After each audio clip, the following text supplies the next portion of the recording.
ಎಲ್ಲರಿಗೂ ನಮಸ್ಕಾರ. ಇಂದಿನ ನಮ್ಮ ಆಳವಾದ ವಿಶ್ಲೇಷಣೆಗೆ ಸ್ವಾಗತ. ನಮಸ್ಕಾರ. ಇಂದು ನಮ್ಮ ಕೈಲಿರುವ ಆಕರ ಕನ್ಯಕೆಯರಲ್ಲಿ ಮಹಾಪರಿಶುದ್ಧ ಮಾತೆ ಮರಿಯಮ್ಮ ಅಂತ. ಇದು ಕಥೋಲಿಕ ಧರ್ಮಸಭೆಯಲ್ಲಿ ಮಾತೆ ಮರಿಯಮ್ಮನವರಿಗೆ ಒಂದು ವಿಶೇಷ ಬಿರುದಿದೆ ಅಲ್ವಾ? ಹೌದು. ಕನ್ಯಕೆಯರಲ್ಲಿ ಮಹಾಪರಿಶುದ್ಧ ಕನ್ನಿಕೆ, ಲ್ಯಾಟಿನ್ನಲ್ಲಿ ವರ್ಗೋ ಪ್ಯೂರ್ಸಿಮಾ ಅಂತ. ಇದು ಕೇಳಕ್ಕೆ ಒಂಥರ ಕಾವ್ಯಾತ್ಮಕವಾಗಿದೆ. ಆದರೆ ಇದು ಬರೀ ಹೊಗಳಿಕೆಯ ಮಾತೇನಾ? ಅಥವಾ ಇದರ ಹಿಂದೆ ಏನಾದರೂ ಆಳವಾದ ಧಾರ್ಮಿಕ ಸತ್ಯಗಳು, ಇತಿಹಾಸ ಎಲ್ಲ ಇದೆಯಾ? ಅದನ್ನೇ ಇವತ್ತು ನೋಡೋಣ. ಖಂಡಿತ ನೋಡೋಣ. ಸರಿ, ಹಾಗಾದ್ರೆ ಈ ಶೀರ್ಷಿಕೆಯ ಆಳಕ್ಕೆ ಇಳಿಯೋಣ. ಮೊದಲ ನೋಟಕ್ಕೆ ಇದು ಮರಿಯಮ್ಮನವರ ಪವಿತ್ರತೆ ಬಗ್ಗೆ ಇಳುತ್ತೆ ಅನ್ಸುತ್ತೆ ಅಲ್ವಾ? ಹೌದು, ಖಂಡಿತ. ಆದರೆ ಮಹಾಪರಿಶುದ್ಧ ಅಥವಾ ಅತಿಶುದ್ಧ ಅಂತಾರಲ್ಲ, ಅದರ ನಿರ್ದಿಷ್ಟ ಅರ್ಥವೇನು? ಅಂದ್ರೆ ಸಾಮಾನ್ಯ ಶುದ್ಧತೆಗಿಂತ ಇದು ಹೇಗೆ ಬೇರೆ? ಒಳ್ಳೆ ಪ್ರಶ್ನೆ. ನೋಡಿ, ಈ ಶೀರ್ಷಿಕೆ ಕೇವಲ ಸಾಂಕೇತಿಕ ಅಲ್ಲ, ಇದು ಕಥೋಲಿಕ ದೈವಜ್ಞಾನದಲ್ಲಿ ಬಹಳ ನಿಖರವಾದ ಅರ್ಥ ಹೊಂದಿದೆ. ಕನ್ನಿಕೆಯರಲ್ಲಿ ಅತಿ ಶುದ್ಧ ಕನ್ನಿಕೆ ಅಂದ್ರೆ ಮಾತೆ ಮರಿಯಂನವರ ಪರಮ ಪವಿತ್ರತೆ. ಅಂದ್ರೆ ಅವರ ಅಸ್ತಿತ್ವದಲ್ಲಿ ಯಾವುದೇ ಪಾಪದ ಕಲೆ ಇಲ್ಲದಿರುವುದು. ಇದು ಬರೀ ನೈತಿಕ ಒಳ್ಳೆಯತನಕ್ಕಿಂತ ಹೆಚ್ಚು. ಪಾಪದ ಕಲೆ ಇಲ್ಲದಿರುವುದು ಅಂದ್ರೆ ಹೇಗೆ? ಹುಟ್ಟಿನಿಂದಲೇನಾ? ಹೌದು, ಅದೇ ಮುಖ್ಯ ಅಂಶ. ನೀವು ಸರಿಯಾದ ಪಾಯಿಂಟ್ ಹಿಡಿದಿದ್ದೀರಿ. ಈ ಅತಿ ಶುದ್ಧತೆ ಇದೆಯಲ್ಲ, ಇದು ಮುಖ್ಯವಾಗಿ 2 ದೈವಜ್ಞಾನದ ಆಧಾರಗಳ ಮೇಲೆ ನಿಂತಿದೆ ಅಂತ ನಮ್ಮ ಆಕರ ಹೇಳುತ್ತೆ. ಓಕೆ, ಯಾವುದದು? ಮೊದಲನೇದು ನಿಷ್ಕಳಂಕ ಗರ್ಭಧಾರಣೆ, ಇಮಾಕ್ಯುಲೇಟ್ ಕನ್ಸೆಪ್ಷನ್ ಅಂತಾರಲ್ಲ ಅದು. ಇದ್ರ ಬಗ್ಗೆ ಸ್ವಲ್ಪ ಗೊಂದಲಗಳೂ ಇವೆ, ಗೊತ್ತಾ? ಹೌದು, ಅದು ಯೇಸುವಿನ ಜನನಕ್ಕೆ ಸಂಬಂಧಿಸಿದ್ದಲ್ಲವೇ? ಅಲ್ಲ, ಅದೇ ತಪ್ಪು ತಿಳಿವಳಿಕೆ. ಇದು ಮರಿಯಂನವರ್ ಜನನದ ಬಗ್ಗೆ. ಓ, ಹಾಗಾದ್ರೆ ಇದರ ಅರ್ಥವೇನು? ಇದರರ್ಥ ಮಾತೆ ಮರಿಯಂನವರು ತಮ್ಮ ತಾಯಿ ಸಂತ ಅನ್ನಂನವರ ಗರ್ಭದಲ್ಲಿ ಉದ್ಭವಿಸಿದ ಮೊದಲ ಕ್ಷಣದಿಂದಲೇ ಮೂಲಪಾಪದ ಕಳಂಕದಿಂದ ದೇವರ ವಿಶೇಷ ಅನುಗ್ರಹದಿಂದ ರಕ್ಷಿಸಲ್ಪಟ್ರು ಅಂತ. ಮೂಲಪಾಪ? ಹೌದು, ಒರಿಜಿನಲ್ ಸಿನ್ ಅಂದ್ರೆ ಆದಾಮ್ ಹವ್ವರ ಮೊದಲ ಪಾಪದ ಪರಿಣಾಮವಾಗಿ ಮನುಷ್ಯರಲ್ಲಿ ಬಂತು ಅಂತ ನಂಬಲಾಗುವ ಒಂದು ಪಾಪದ ಪ್ರವೃತ್ತಿ. ಅದರಿಂದ ಮರಿಯಮ್ಮನವರು ಸಂಪೂರ್ಣವಾಗಿ ಹೊರತಾಗಿದ್ರು. ಅಂದ್ರೆ ದೇವರು ಅವರಿಗಾಗಿ ಒಂದು ವಿಶೇಷ ವಿನಾಯಿತಿ ಕೊಟ್ಟ ಹಾಗೆ? ಹೌದು, ನಿಖರವಾಗಿ. ಯೇಸುಕ್ರಿಸ್ತರು ಮುಂದೆ ಗಳಿಸಲಿದ್ದ ಪುಣ್ಯಗಳ ಫಲವಾಗಿ ಅವರಿಗೆ ಮುಂಚಿತವಾಗಿಯೇ ದೇವರು ಕೊಟ್ಟ ಒಂದು ಅಸಾಧಾರಣ ಕೊಡುಗೆ ಇದು. ಇದೇ ಅವರ ಅತಿಶುದ್ಧತೆಯ ಅಡಿಪಾಯ. ಅಂದ್ರೆ ಉಳಿದ ಮಾನವರಿಗಿಂತ ಭಿನ್ನವಾಗಿ ಅವರು ಶುರುವಿನಿಂದಲೇ ಪಾಪದ ಪ್ರಭಾವದಿಂದ ಮುಕ್ತರು. ಇದು ನಿಜಕ್ಕೂ ಗಮನಾರ್ಹವಾದ ವಿಚಾರ. ನೀವು ಇನ್ನೊಂದು ಆಧಾರದ ಬಗ್ಗೆ ಹೇಳಿದ್ರಿ. ಹೌದು, ಎರಡನೆಯದು ನಿತ್ಯ ಕನ್ಯತ್ವ, ಪರ್ಪೆಚುವಲ್ ವರ್ಜಿನಿಟಿ. ಓಕೆ. ಇದರರ್ಥ ಮರಿಯಮ್ಮನವರು ಯೇಸುವನ್ನು ಪವಿತ್ರಾತ್ಮರ ಶಕ್ತಿಯಿಂದ ಗರ್ಭಧರಿಸುವ ಮೊದಲು, ಗರ್ಭಧರಿಸುವಾಗ ಮತ್ತು ಯೇಸುವಿನ ಜನನದ ನಂತರವೂ, ಅಂದ್ರೆ ತಮ್ಮ ಜೀವನ ಪೂರ್ತಿ ದೈಹಿಕವಾಗಿ ಮತ್ತು ಆತ್ಮಿಕವಾಗಿ ಕನ್ನಿಕೆಯಾಗಿಯೇ ಇದ್ರು ಅಂತ. ಸಂಪೂರ್ಣವಾಗಿ? ಹೌದು, ಅವರ ಇಡೀ ಜೀವನ ದೇವರಿಗೆ ಮುಡಿಪಾಗಿತ್ತು. ಅವರ ಹೃದಯ, ಶರೀರ ಎರಡೂ ಪರಿಶುದ್ಧವಾಗಿದ್ವು. ಹಾಗಾದ್ರೆ ಈ 2 ವಿಷಯಗಳನ್ನು ಒಟ್ಟಿಗೆ ನೋಡಿದಾಗ ನಿಷ್ಕಳಂಕ ಗರ್ಭಧಾರಣೆ ಅಂದ್ರೆ ಅವರ ಅಸ್ತಿತ್ವದ ಆರಂಭದಿಂದಲೇ ಶುದ್ಧತೆ ಖಚಿತವಾಯಿತು? ಹೌದು, ಆರಂಭದಿಂದಲೇ. ಮತ್ತೆ ನಿತ್ಯ ಕನ್ಯತ್ವವು ಆ ಶುದ್ಧತೆಯ ಮುಂದುವರಿಕೆಯನ್ನು ದೈಹಿಕವಾಗಿ ಮತ್ತು ಆತ್ಮಿಕವಾಗಿ ಜೀವನ ಪೂರ್ತಿ ತೋರಿಸುತ್ತೆ. ಇವೆರಡೂ ಸೇರಿ ಮಹಾಪರಿಶುದ್ಧ ಅನ್ನೋ ಅರ್ಥವನ್ನು ಪೂರ್ಣಗೊಳಿಸ್ತವೆ ಅಲ್ವಾ? ನಿಖರವಾಗಿ. ಇದು ಬರೀ ದೈಹಿಕ ಶುದ್ಧತೆ ಅಲ್ಲ, ಅದಕ್ಕೂ ಮೀರಿದ್ದು ಒಂದು ಸಂಪೂರ್ಣವಾದ ಅಖಂಡವಾದ ಪವಿತ್ರತೆ. ಆಕರದಲ್ಲಿ ಹೇಳುವ ಹಾಗೆ ದೇವರ ಮಗನಿಗೆ ತಾಯಿಯಾಗಲು ದೇವರು ಆರಿಸಿದ ವ್ಯಕ್ತಿ ಇಷ್ಟು ಪರಿಶುದ್ಧರಾಗಿರೋದು ಯುಕ್ತವಾಗಿತ್ತು ಅನ್ನೋ ಚಿಂತನೆ ಕ್ರೈಸ್ತ ಪರಂಪರೆಯಲ್ಲಿ ಮೊದಲಿಂದಲೂ ಇದೆ. ಈ ಯುಕ್ತವಾಗಿತ್ತು ಅನ್ನೋ ಪದ ಇದೆಯಲ್ಲ, ಇದು ಕುತೂಹಲ ಕೆರಳಿಸುತ್ತೆ. ಇದರ ಇತಿಹಾಸದ ಕಡೆಗೆ ಹೋಗೋಣವೇ? ಖಂಡಿತ. ಆಕರದ ಪ್ರಕಾರ ವರ್ಗೋಪುರಿಸ್ಮ ಅನ್ನೋ ಪದ ಬೈಬಲ್ನಲ್ಲಿ ನೇರವಾಗಿ ಸಿಗಲ್ಲ ಅಂದ್ಮೇಲೆ ಇದರ ಹಿಂದಿನ ಆಲೋಚನೆ ತುಂಬಾ ಹಳೇದು ಅಂತಾಯ್ತು, ಹೌದಲ್ಲ? ಇದರ ಚಾರಿತ್ರಿಕ ಬೇರುಗಳ ಬಗ್ಗೆ ಸ್ವಲ್ಪ ಹೇಳಿ. ಹೌದು, ಇದರ ಬೇರುಗಳು ಕ್ರೈಸ್ತ ಧರ್ಮದ ಮೊದಲ ಶತಮಾನಗಳಲ್ಲೇ ಸಿಗುತ್ತೆ. ವಿಶೇಷವಾಗಿ ಪ್ರಾಚೀನ ಚರ್ಚ್ ಪಿತೃಗಳುಂಟಾರಲ್ಲ, ಅರ್ಲಿ ಚರ್ಚ್ ಫಾದರ್ಸ್, ಅವರ ಬೋಧನೆಗಳಲ್ಲಿ. ಯಾರಾದರೂ ಉದಾಹರಣೆ? ನಮ್ಮ ಆಕರದಲ್ಲಿ ಸಂತ ಎಫ್ರೇಮ್ 4ನೇ ಶತಮಾನ, ಸಂತ ಅಂಬ್ರೋಸ್ 4ನೇ ಶತಮಾನ, ಇಂಥವರ ಹೆಸರುಗಳನ್ನ ಕೊಡ್ಲಾಗಿದೆ. ಅವರು ಮರಿಯಮ್ಮನವರನ್ನು ಎಲ್ಲಾ ಪಾಪದ ಕಲೆಗಳಿಂದ ಮುಕ್ತಳು, ಪರಿಶುದ್ಧಳು, ನಿರ್ಮಲಳು ಅಂತೆಲ್ಲ ವರ್ಣಿಸಿದ್ದಾರೆ. ಅವರು ಬಳಸಿದ ಭಾಷೆ ಹೇಗಿತ್ತು? ಬರೀ ಸಿದ್ಧಾಂತ ರೂಪದಲ್ಲಿತ್ತಾ ಅಥವಾ ಸ್ವಲ್ಪ ಕಾವ್ಯಾತ್ಮಕವಾಗಿತ್ತಾ? ಎರಡೂ ಇತ್ತು. ಕೆಲವರು ಮರಿಯಮ್ಮನವರನ್ನು ಮುಚ್ಚಿದ ತೋಟಕ್ಕೆ ಹಾರ್ಟಸ್ ಕನ್ಕ್ಲೂಸಸ್ ಅಥವಾ ಮುದ್ರೆಯೊತ್ತಿದ ಬುಗ್ಗೆಗೆ ಫಾನ್ ಸಿಗ್ನಾಟಸ್ ಹೋಲಿಸಿದ್ದಾರೆ. ಅಂದ್ರೆ ಹೊರಗಿನ ಪ್ರಾಪಂಚಿಕತೆಯಿಂದ, ಪಾಪದ ಪ್ರಭಾವದಿಂದ ಸಂಪೂರ್ಣವಾಗಿ ರಕ್ಷಿಸಲ್ಪಟ್ಟ, ದೇವರಿಗಾಗಿ ಮಾತ್ರ ಮೀಸಲಾದ ಒಂದು ಸ್ಥಳ ಅಂತ, ಪವಿತ್ರವಾದ ಜಾಗ. ಹೌದು, ಮರಿಯಮ್ಮನವರನ್ನು ದೇವರೇ ವಾಸಿಸುವುದಕ್ಕೆ ಸಿದ್ಧಪಡಿಸಿದ ಒಂದು ಪವಿತ್ರ ಆಲಯ, ಒಂದು ಗುಡಿ ಅಂತಾನೂ ಬಣ್ಣಿಸಿದ್ದಾರೆ. ಅದ್ಭುತ ಹೋಲಿಕೆಗಳು. ಹೌದು, ಯಾಕಂದ್ರೆ ದೇವರ ಮಗನು ವಾಸಿಸುವ ಸ್ಥಳ ಪರಿಪೂರ್ಣವಾಗಿರಬೇಕಲ್ವೇ? ಆ ಒಂದು ತರ್ಕ ಬಹಳ ಪ್ರಭಾವವಾಗಿತ್ತು. ದೇವರು ತನಗಾಗಿ ಅಂತಹ ತಾಯಿಯನ್ನು ಸಿದ್ಧಪಡಿಸಿಕೊಂಡನು ಅನ್ನೋ ಭಾವನೆ. ಈ ಹೋಲಿಕೆಗಳು ನಿಜಕ್ಕೂ ಒಂದು ಚಿತ್ರಣ ಕೊಡ್ತವೆ. ಪವಿತ್ರತೆ, ದೇವರಿಗೆ ಮೀಸಲಾಗಿರೋದು. ಸರಿ, ಆದ್ರೆ ಈ ಯೋಚನೆಗಳು ಮೊದಲಿಂದಲೂ ಇದ್ರೂ ವರ್ಗೋ ಪುರುಷಿಮಾ ಅಥವಾ ಕನ್ನಿಕೆಯರಲ್ಲಿ ಅತಿ ಶುದ್ಧ ಕನ್ನಿಕೆ ಅನ್ನೋ ಈ ನಿರ್ದಿಷ್ಟ ಹೆಸರು ಜನಸಾಮಾನ್ಯರಲ್ಲಿ ಹೆಚ್ಚು ಪ್ರಚಲಿತಕ್ಕೆ ಬಂದದ್ದು ಹೇಗೆ? ಆಕರದಲ್ಲಿ ಲೊರೆಟ್ಟೋ ಪ್ರಾರ್ಥನಾ ಮಂಜರಿ ಬಗ್ಗೆ ಹೇಳಿದಿರಲ್ಲ, ಅದರ ಪಾತ್ರ ಏನು ಇದರಲ್ಲಿ? ಹೌದು, ಲೊರೆಟ್ಟೋ ಪ್ರಾರ್ಥನಾ ಮಂಜರಿ ಬಹಳ ಮುಖ್ಯವಾದ ಪಾತ್ರ ವಹಿಸುತ್ತೆ ನೋಡಿ. ಇದು ಮಾತೆ ಮರಿಯಮ್ಮನವರನ್ನು ಸ್ತುತಿಸುವ, ಅವರಿಂದ ಸಹಾಯ ಕೇಳುವ ಒಂದು ದೀರ್ಘವಾದ ಪ್ರಾರ್ಥನೆ. ಇದರಲ್ಲಿ ಮರಿಯಮ್ಮನವರಿಗೆ ತುಂಬಾ ಸುಂದರವಾದ ಬಿರುದುಗಳನ್ನು ಕೊಟ್ಟು ಕರೆಯಲಾಗುತ್ತೆ. ದೇವರ ಮಾತೆ, ಕರುಣೆಯ ಮಾತೆ, ಸ್ವರ್ಗದ ಹೆಬ್ಬಾಗಿಲು, ಹೀಗೆ ಹಲವಾರು. ಹೌದು, ಕೇಳಿತೇನೆ. ಅದೇ ಪ್ರಾರ್ಥನಾ ಮಂಜರಿಯಲ್ಲಿ ವರ್ಗೋ ಪುರುಷಿಮಾ ಅಂದ್ರೆ ಕನ್ನಿಕೆಯರಲ್ಲಿ ಅತಿ ಶುದ್ಧ ಕನ್ನಿಕೆ ಅನ್ನೋ ಸಂಬೋಧನೆಯೂ ಸೇರಿದೆ. ಇದು ಯಾವಾಗ ಅಧಿಕೃತವಾಯಿತು ಅಥವಾ ಯಾವಾಗ ಹೆಚ್ಚು ಬಳಕೆಗೆ ಬಂತು? ಇದರ ಬಳಕೆ ಮೊದಲೇ ಇರಬಹುದು, ಆದರೆ 16ನೇ ಶತಮಾನದಲ್ಲಿ ಅಂದ್ರೆ ಸುಮಾರು 1587ರಲ್ಲಿ ಪೋಪ್ ಸಿಕ್ಸ್ಟಸ್ ವಿ ಅವರು ಧರ್ಮಸಭೆ ಇದನ್ನು ಅಧಿಕೃತವಾಗಿ ಅನುಮೋದಿಸಿತು. 16ನೇ ಶತಮಾನ, ಸರಿ.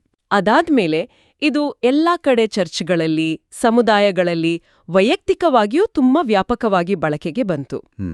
ನಿರಂತರವಾಗಿ ಈ ಬಿರುದುಗಳನ್ನ ಹೇಳ್ತಾ ಇರೋದ್ರಿಂದ ಕನ್ನಿಕೆಯರಲ್ಲಿ ಅತಿ ಶುದ್ಧ ಕನ್ನಿಕೆ ಅನ್ನೋದು ಕಥೋಲಿಕರ ಮನಸ್ಸಲ್ಲಿ, ಅವರ ಭಕ್ತಿ ಜೀವನದಲ್ಲಿ ಆಳವಾಗಿ ಬೇರೂಡ್ತು. ಅದು ಬರೀ ಪಂಡಿತರ ಚರ್ಚೆಯ ವಿಷಯವಾಗಿ ಉಳಿಲಿಲ್ಲ, ಸಾಮಾನ್ಯ ಭಕ್ತರ ಪ್ರಾರ್ಥನೆಯ ಭಾಗವಾಯಿತು. ಅಂದ್ರೆ ಜನಪ್ರಿಯ ಭಕ್ತಿಯೇ ಈ ದೈವಜ್ಞಾನದ ಚಿಂತನೆಯನ್ನ ಜನರಿಗೆ ತಲುಪಿಸೋಕೆ ಒಂದು ಸೇತುವೆ ತರಹ ಆಯಿತು. ಹೌದು, ಖಂಡಿತವಾಗಿಯೂ. ಈ ಪ್ರಾರ್ಥನೆಗಳು ಜನಪ್ರಿಯಗೊಳಿಸಿದ ನಂಬಿಕೆಗೆ ಆಮೇಲೆ ಒಂದು ಅಧಿಕೃತ ಮುದ್ರೆ ಸಿಕ್ಕ ಹಾಗಾಯ್ತಲ್ಲ? ಹೌದು, ಅದೇ 19ನೇ ಶತಮಾನದ ನಿಷ್ಕಳಂಕ ಗರ್ಭಧಾರಣೆಯ ಸಿದ್ಧಾಂತದ ಘೋಷಣೆ. ಆಕರ ಇದನ್ನ ಹೇಗೆ ವಿವರಿಸುತ್ತೆ? ಹೌದು, ಅದು ಬಹಳನೇ ಮಹತ್ವದ ಘಟ್ಟ. ಶತಮಾನಗಳಿಂದ ಚರ್ಚೆಯಲ್ಲಿದ್ದ, ಅನೇಕರು ನಂಬಿಕೊಂಡು ಬಂದಿದ್ದ, ಚರ್ಚ್ ಪಿತೃಗಳು ಹೇಳಿದ್ದ ಮರಿಯಮ್ಮನವರ ನಿಷ್ಕಳಂಕ ಗರ್ಭಧಾರಣೆಯ ವಿಷಯಕ್ಕೆ ಒಂದು ಅಧಿಕೃತ ಅಂತಿಮ ಮಾನ್ಯತೆ ಸಿಕ್ಕಿದ್ದು ಆಗ್ಲೇ. ಯಾವಾಗದು?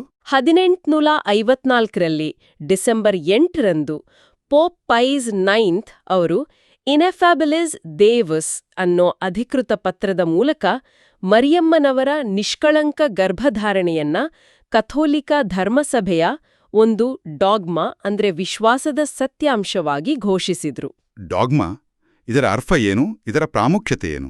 ಡಾಗ್ಮಾ ಅಂದ್ರೆ ಕಥೋಲಿಕ ಧರ್ಮಸಭೆ ಇದು ದೈವಿಕವಾಗಿ ಬಹಿರಂಗಗೊಂಡ ಸತ್ಯ ಅಂತ ಅಧಿಕೃತವಾಗಿ ಮತ್ತು ಅಂತಿಮವಾಗಿ ಘೋಷಿಸುವ ಒಂದು ಬೋಧನೆ. ಇದನ್ನ ನಂಬೋದು ಕಥೋಲಿಕ ವಿಶ್ವಾಸಕ್ಕೆ ಅತ್ಯಗತ್ಯ. ಇದು ಬರಿಗೊಂದು ಅಭಿಪ್ರಾಯ ಅಲ್ಲ, ಅಥವಾ ದೇವತಾಶಾಸ್ತ್ರಜ್ಞರ ವಾದನೂ ಅಲ್ಲ. ಅಂದ್ರೆ ಇದು ವಿಶ್ವಾಸದ ಒಂದು ಮೂಲಭೂತ ಅಂಶವೇ? ಹೌದು.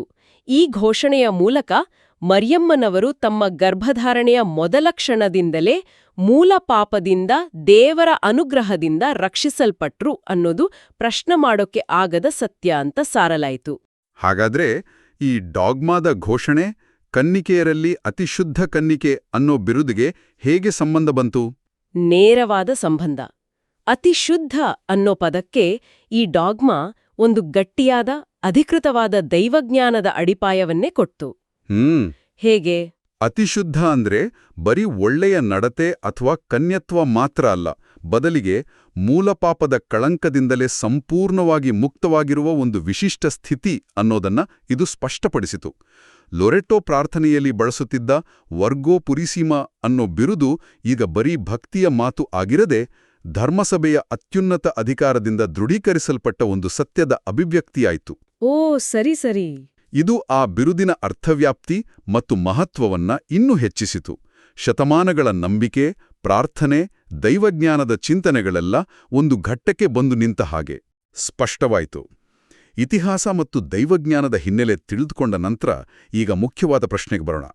ಈ ಬಿರುದು ಕನ್ನಿಕೆಯರಲ್ಲಿ ಅತಿಶುದ್ಧ ಕನ್ನಿಕೆ ಇವತ್ತಿನ ದಿನದಲ್ಲಿ ವಿಶ್ವಾಸಿಗಳ ಆಧ್ಯಾತ್ಮಿಕ ಜೀವನದಲ್ಲಿ ಹೇಗೆ ಕೆಲಸ ಮಾಡುತ್ತೆ? ಇದರ ಧಾರ್ಮಿಕ, ಆಧ್ಯಾತ್ಮಿಕ ಪ್ರಾಮುಖ್ಯತೆಯೇನು? ಆಕಾರ ಏನ್ ಹೇಳುತ್ತೆ ಇದರ ಬಗ್ಗೆ? ಹೌದು, ಖಂಡಿತವಾಗಿಯೂ ಇದು ಬರೀ ಹಳೆಯ ವಿಷಯ ಅಲ್ಲ. ಆಕಾರದ ಪ್ರಕಾರ ಈ ಬಿರುದು ವಿಶ್ವಾಸಿಗಳಿಗೆ ಹಲವಾರು ಆಳವಾದ ಆಧ್ಯಾತ್ಮಿಕ ಸಂದೇಶಗಳನ್ನು ಕೊಡುತ್ತೆ. ಸರಿ. ಮೊದಲನೇದಾಗಿ, ಮರಿಯಂನವರು ಪವಿತ್ರತೆಗೆ ಒಂದು ಮಾದರಿ. ಅವರ ಪರಿಪೂರ್ಣ ಶುದ್ಧತೆ, ಪಾಪನೆ ಇಲ್ಲದಿರೋದು, ದೇವರಿಗೆ ಸಂಪೂರ್ಣವಾಗಿ ವಿಧೇಯರಾಗಿದ್ದ ಜೀವನ, ಇದೆಲ್ಲವೂ ಪ್ರತಿಯೊಬ್ಬ ಕ್ರೈಸ್ತರು ತಮ್ಮ ಜೀವನದಲ್ಲಿ ಪವಿತ್ರತೆಯನ್ನು ಹುಡುಕೋಕೆ, ಪಾಪವನ್ನ ವಿರೋಧಿಸೋಕೆ, ದೇವರ ಇಚ್ಛೆಗೆ ಶರಣಾಗೋಕೆ ಒಂದು ಸ್ಫೂರ್ತಿ. ಬರೀ ಪಾಪ ಮಾಡದೆ ಇರೋದು ಮಾತ್ರ ಅಲ್ಲ, ದೇವರ ಜೊತೆ ಒಂದು ಆಳವಾದ ಸಂಬಂಧ ಹೇಗೆ ಇಟ್ಕೊಳ್ಳೋದು ಅನ್ನೋದಕ್ಕೆ ಅವರು ಮಾದರಿ. ಅಂದ್ರೆ ಮನುಷ್ಯರಾಗಿ ಸಾಧಿಸಬಹುದಾದ ಪವಿತ್ರತೆಯ ಒಂದು ಅತ್ಯುನ್ನತ ಮಟ್ಟವನ್ನ ಅವರು ತೋರಿಸ್ತಾರ? ಒಂದು ರೀತಿ ಹೌದು, ಆದರೆ ಮುಖ್ಯವಾಗಿ ಅವರು ದೇವರ ಸೌಭಾಗ್ಯದ ಅಥವಾ ಅನುಗ್ರಹದ ಪರಮೋಚ್ಚ ದೃಷ್ಟಾಂತ, supreme example of God's grace. ದೇವರ ಅನುಗ್ರಹದ ದೃಷ್ಟಾಂತ ಹೇಗೆ? ಅಂದ್ರೆ ನೋಡಿ, ಅವರ ಪವಿತ್ರತೆ ಬರೀ ಅವರ ಸ್ವಂತ ಪ್ರಯತ್ನದ ಫಲ ಅಲ್ಲ, ಅದು ದೇವರ ವಿಶೇಷ ಅನುಗ್ರಹದ ಪರಿಣಾಮ. ದೇವರ ಕೃಪೆ ಮನುಷ್ಯ ಸ್ವಭಾವವನ್ನ ಹೇಗೆ ಬದಲಾಯಿಸಬಹುದು, ಪಾಪದ ಬಂಧನದಿಂದ ಹೇಗೆ ಬಿಡಿಸಬಹುದು, ಎಂಥ ಉನ್ನತ ಸ್ಥಿತಿಗೆ ಕೊಂಡೊಯ್ಯಬಹುದು ಅನ್ನೋದಕ್ಕೆ ಮರಿಯಮ್ಮನವರ ಜೀವನವೇ ಸಾಕ್ಷಿ. ಸರಿ. ಮತ್ತೆ ನೆನ್ಪಿಡಿ, ಈ ಅನುಗ್ರಹ ಅವರಿಗೆ ಸಿಕ್ಕಿದ್ದು ಯೇಸುಕ್ರಿಸ್ತನ ಮುಂದಿನ ಪುಣ್ಯಗಳ ಆಧಾರದ ಮೇಲೆ. ಅಂದ್ರೆ ಅವರ ಪವಿತ್ರತೆ ಕ್ರಿಸ್ತನ ರಕ್ಷಣಾ ಕಾರ್ಯಕ್ಕೆ ನೇರವಾಗಿ ಸಂಬಂಧಿಸಿದೆ. ಇದು ಬಹಳ ಆಸಕ್ತಿಕರವಾದ ಒಳನೋಟ. ಪವಿತ್ರತೆಯ ಮಾದರಿ, ದೇವರ ಅನುಗ್ರಹದ ದೃಷ್ಟಾಂತ. ಮೂರನೇ ಅಂಶ ಏನಾದ್ರೂ ಇದೆಯಾ? ಹೌದು, ಮತ್ತೆ ಇದು ಬಹುಶಃ ಅನೇಕರಿಗೆ ಬಹಳ ಸಾಂತ್ವನ ಕೊಡುವಂಥದ್ದು. ಈ ಬಿರುದು ಮರಿಯಮ್ಮನವರನ್ನು ಪಾಪಿಗಳಿಗೆ ಆಶ್ರಯ, ರೆಫ್ಯೂಜ್ ಫಾರ್ ಸಿನ್ನರ್ಸ್ ವಾಗಿಯೂ ತೋರಿಸುತ್ತೆ. ಓ, ಇದು ಸ್ವಲ್ಪ ವಿರೋಧಾಭಾಸ ತರ ಕೇಳಿಸ್ತೆ. ಇಷ್ಟು ಪರಿಶುದ್ಧರಾದವರು, ಪಾಪವೇ ಮಾಡದವರು, ಪಾಪಿಗಳಾದ ನಮ್ಮ ಕಷ್ಟಗಳನ್ನ, ಹೋರಾಟಗಳನ್ನ ಹೇಗೆ ಅರ್ಥ ಮಾಡ್ಕೋತಾರೆ? ಹೌದು, ಆ ಪ್ರಶ್ನೆ ಬರುತ್ತೆ.